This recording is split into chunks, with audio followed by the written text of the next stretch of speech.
दिनों के बाद भी भेड़िए का आतंक यूं ही लगातार बरकरार है। उत्तर प्रदेश के कई जिले ऐसे हैं जहां पर लगातार भेड़िए के हमले की खबर निकल के सामने आ रही है।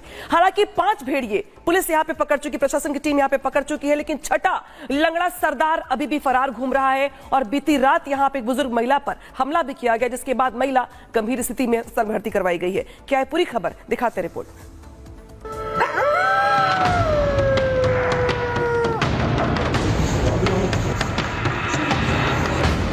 बहराइच में आदमखोर भेड़िए ने फिर किया हमला। बुजुर्ग महिला को गले से पकड़ा, फिर चारपाई से जमीन पर घसीटा। 2 दिनों में आदमखोर भेड़िए का तीसरा अटैक। रात को जब लोग चैन की नींद सो रहे थे, तभी आदमखोर भेड़िए ने टेपरा गांव में धावा बोल दिया और एक बुजुर्ग महिला पुष्पा देवी पर सोते वक्त हमला कर दिया। आदमखोर भेड़िए ने सबसे पहले महिला के गले पर वार किया और फिर महिला को चारपाई से खींचकर नीचे गिरा दिया। गनीमत रही कि महिला अकेले नहीं थी और महिला के चिल्लाने पर उसके परिवार वाले आ गए और भेड़िया भाग गया। महिला की किसी तरह जान तो बच गई, लेकिन चोट गंभीर आई है, जिसके बाद घायल महिला पुष्पा देवी को इलाज के लिए बहराइच मेडिकल कॉलेज में रेफर किया गया है। आदमखोर भेड़िए ने महिला के गले पर ऐसा वार किया है कि वो ठीक से बोल तक नहीं पा रही हैं। वो कहीं छिपा था, ये सो रहे थे, बहन का आया, गला पकड़ लिया। और जब गला पकड़ा तो ये कुछ आवाज़ निकली मुँह से, तो घर के लोग जान पे तो सब दौड़े कि क्यों चिल्ला रही हैं। दौड़े, जब देखा तब वो लोग चिल्लाने लगे, तो अगल बगल के लोग इकट्ठा हुए, तो जो है जब ज़्यादा आदमी हुआ इनको छोड़ के वो भाग गया, गन्ना के खेत में घुस गया। 2 दिनों में आदमखोर भेड़िए का ये तीसरा अटैक है।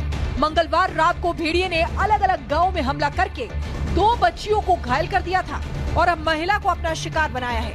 आज की रात आदमखोर भेड़िए का अगला शिकार कौन होगा, इस खौफ से बहराइच के लोग डरे सहमे हैं।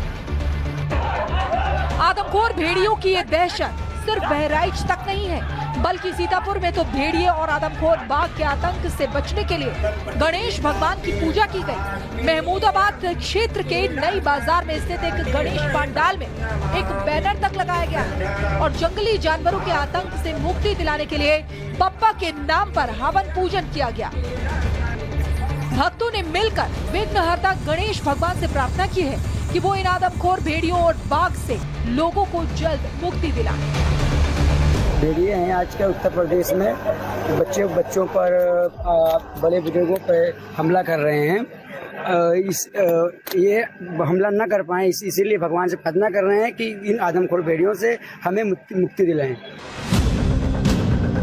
गौरतलब है कि बहराइच और सीतापुर में आदमखोर भेड़ियों ने कहर बरपा रखा है। डर का माहौल इतना है कि लोग रात भर जागकर अपने अपने इलाकों में पहरा दे रहे हैं। Bureau report, Republic Bharat.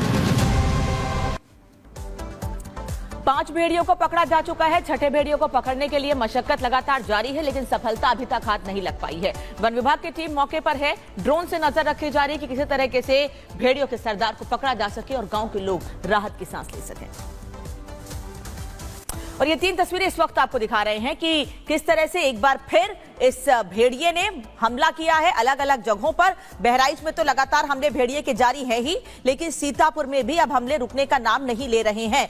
Sitapur में भी बच्चों, आम लोगों, सभी को निशाना बना रहा है ये भेड़िया। लोग अपने स्तर पर कोशिश जरूर करते हैं कि इसे पकड़ सके, भगा सके, मार सके, लेकिन बहुत कामयाबी नहीं मिल पाती है। जब वन विभाग की इतनी टीमें जुटी हुई हैं वहां पर, वो सफलता हासिल नहीं कर पा रही हैं, तो आखिर लोग अपने स्तर पर, जिनके पास बहुत सुविधाएं भी नहीं है, वो कैसे प्रयास कर सकेंगे और कैसे इस भेड़िए को दूर रख सकेंगे अपने परिवार से, अपने लोगों से।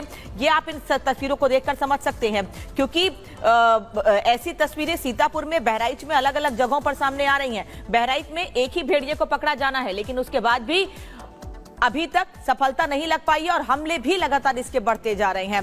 बच्चों पर अभी तक ये भेड़िया बच्चों को ही निशाना बना रहा था, लेकिन अब ये बड़े लोगों को, बुजुर्गों को भी निशाना बना रहा है। उन पर भी लगातार हमले जारी हैं। अभी ये तस्वीर सीतापुर की आप देख रहे हैं, जहां एक दुकान में ये भेड़िया घुसा। लोगों ने अपने स्तर पर कोशिश की इसे हटा सके, लेकिन इस दौरान लोग डरे भी हुए थे। तो सवाल दरअसल ये है कि आखिर कब तक बनी रहेगी दहशत भेड़िए की। सीधे रुख करते सहयोगी अजय दुबे का। अजय, जिस तरीके से जो छठा भेड़िया है उसको लेकर के तमाम जो कयास है वो यहाँ पे लगाए जा रहे हैं। इसके अलावा ये भी आकलन किया जा रहा है कि क्या भेड़िए एक ही दो बचे हैं या अभी और भी पूरा का पूरा झुंड बचा हुआ है। कल बीती रात हमला किया गया भेड़िए की ओर से। महिला की स्थिति कैसी है और फिलहाल क्या कुछ चल रहा है वन विभाग की ओर से स्ट्रेटेजी के तौर पर? देखिए, जो आपके सवाल का पहला हिस्सा है, नदी के कछार का जो ये इलाका है, केवल एक भेड़िया बचा है ऐसा लगता तो नहीं है, क्योंकि कल देर रात जो 2 बच्चियों पर हमले हुए, तो जो भौगोलिक जगह थी उन गांवों की और जो टाइमलाइन था रात के 12 बजे 4 बजे, तो अलग एक ही भेड़िया इन 2 जगहों पर जाकर हमला कर सके, ये होता तो दिख नहीं रहा। लगता यही है, ग्रामीणों का भी यही दावा है कि कोई ये एक लंगड़ा भेड़िया नहीं है, बल्कि अलग अलग भेड़िए हैं और अलग अलग भेड़िए अलग अलग जगहों पर लगातार हमला लोगों पर कर रहे हैं। कल देर रात जिस महिला पर हमला हुआ, इलाज अस्पताल में उसका चल रहा है, लेकिन जिस पैटर्न पर ये भेड़िए हमला कर रहे हैं, महिला पर जो हमला किया गया तो वो उसी स्पॉट पर मिल गई, लेकिन कल के दिन जिस बच्चे पर हमला किया गया था मिल्कीपुर में, उसे खींचकर वो भेड़िया 100 मीटर दूर तक लेकर गया। तो कितने दुर्दांत हो गए हैं, कितने निडर हो गए हैं। सुबह रोशनी होने लगी थी, तड़के सुबह का समय था, ग्रामीणों ने शोर मचाया, हमला किया, तब वो बच्ची को छोड़कर गया। तो ग्रामीणों का भी यही दावा है और लगता भी ऐसा है कि केवल अब ये एक भेड़िए की बात नहीं है। हाँ, उस झुंड का जो पिछला झुंड पकड़ा गया है, जिसमें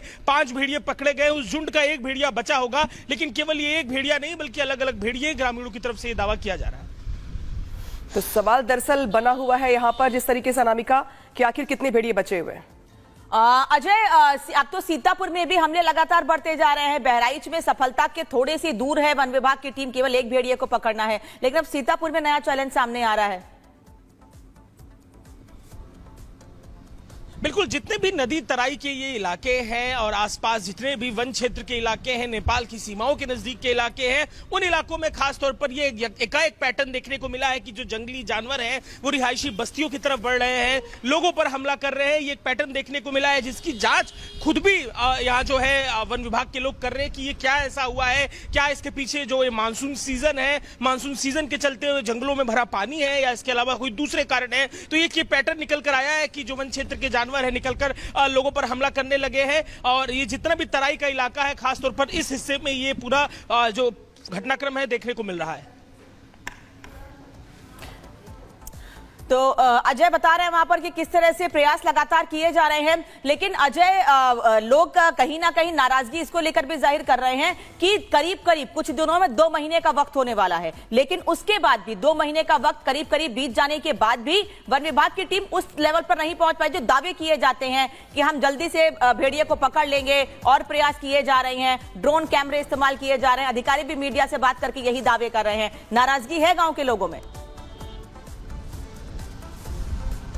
ग्रामीणों में नाराजगी है, लेकिन इस नाराजगी के बाद एक जो उनकी हिम्मत बढ़ाने वाली चीज है वो पिछले दिनों ग्रामीण इलाकों में जहां पर खास तौर पर हमला होता दिखा है, वहां पर पुलिसकर्मियों की गश्त है। पीएससी के, पुलिस के, अलग अलग डिपार्टमेंट्स के जो सुरक्षा बल के हैं, उनके जवान हथियार लेकर गांवों में गश्त कर रहे हैं। लोगों को जो बाहर सोते दिखाई दे रहे हैं उनको जगा रहे हैं, घर के अंदर किवाड़ बंद करके छोड़ के आ रहे हैं। तो मुख्यमंत्री को बड़ा धन्यवाद करते हुए लोग दिखाई दे रहे हैं, लेकिन टाइम जोन जो है बहुत बड़ा गुजर चुका है, टाइम पीरियड गुजर चुका है और ऐसे में क्योंकि डर अभी भी बना हुआ है तो ग्रामीणों में रोष तो इस बात का है ही है, लेकिन खुद में एक जियोग्राफिकल चैलेंज इस इलाके में काम करने को लेकर है, क्योंकि पहले तो ये खेती का खुला इलाका है। आपको हम तस्वीरें दिखाएंगे, देखिए कैसे ये पूरा खेती खलियान का खुला इलाका है और पीछे ही नदियां पड़ती है, पीछे बिल्कुल। तो सवाल बना हुआ है अजय कि आखिर कब तक ये हमले होते रहेंगे और कब तक वन विभाग की टीम यहाँ पे यूं ही दावे करते रहेगी और लोग यहाँ पे अपनी जान को दांव पे लगा करके बैठे रहेंगे। शुक्रिया तमाम जानकारी के लिए। बढ़ेंगे खबरों में आगे और अब बात करेंगे चंडीगढ़ की। चंडीगढ़ में बीती रात एक शख्स पे ग्रेनेड से हमला किया गया। अब घर वालों का दरअसल ये दावा है कि ऑटो से कुछ लोग आए थे